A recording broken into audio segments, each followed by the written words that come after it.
Syrian UN ambassador Bashar Jafari spoke after the regime delegation met with de Mistura. The basic references for the indirect talks, Syrian indirect talks, prohibits raising such scenarios.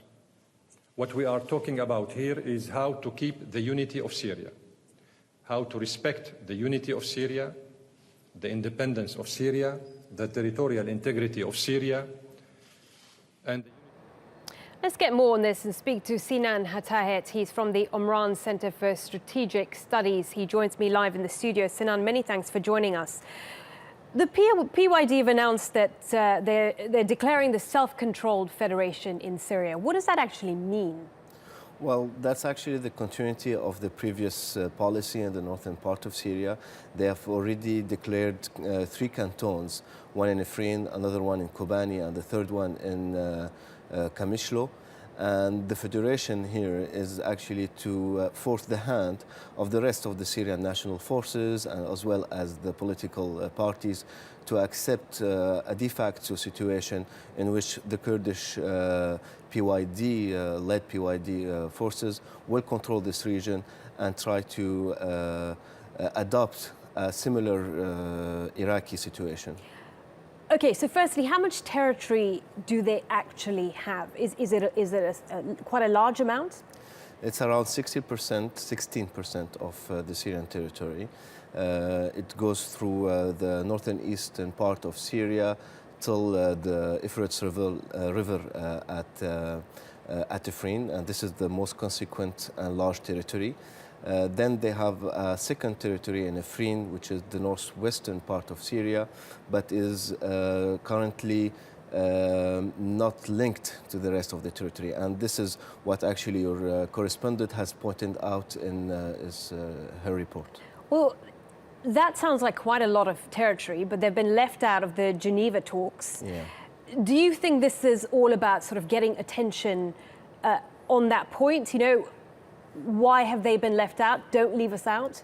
This is partly, an attention call in order to include them more often, or to include them all at all in the talks. But it's also a clear, policy of the PYD. It's not the first time they've spoken about it. It has been announced and over again over the last past 2 years. The canton also policy that they've initiated 3 years ago was a step towards declaring a federal system in the north.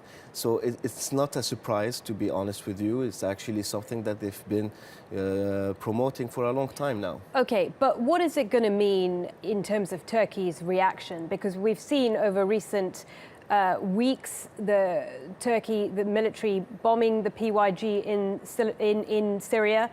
Will we see an escalation of that crisis maybe? For the time being, I don't think that Turkey will escalate more. Maybe, more bombarding, maybe more efficient and targeted missiles. But I don't see Turkey getting involved in the war. I don't see Turkish forces entering Syria for the time being. But they have been bombing into Syria to attack the YPG specifically. Yeah, and that's the extent of their intervention for the time being. I don't see it going beyond that point. Okay, finally, I mean, the US has been supporting the YPG for a long time.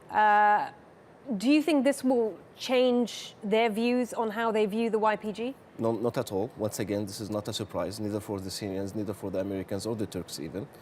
So the Americans have been supporting them in terms of weapons, in terms of also finances.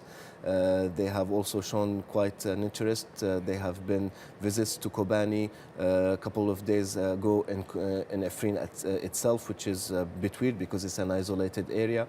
And I think this support will keep on actually growing even in the current time. And I think that the main challenge challenge the US is going to confront is actually the Turkish government itself. Turkey is a part of the NATO, is also a strong ally, actually the strongest left in the region. So how are they going to convince Turkey of accepting such a reality? Yeah, it's a very tricky balancing act. Sinan, Hatahet, many thanks for that.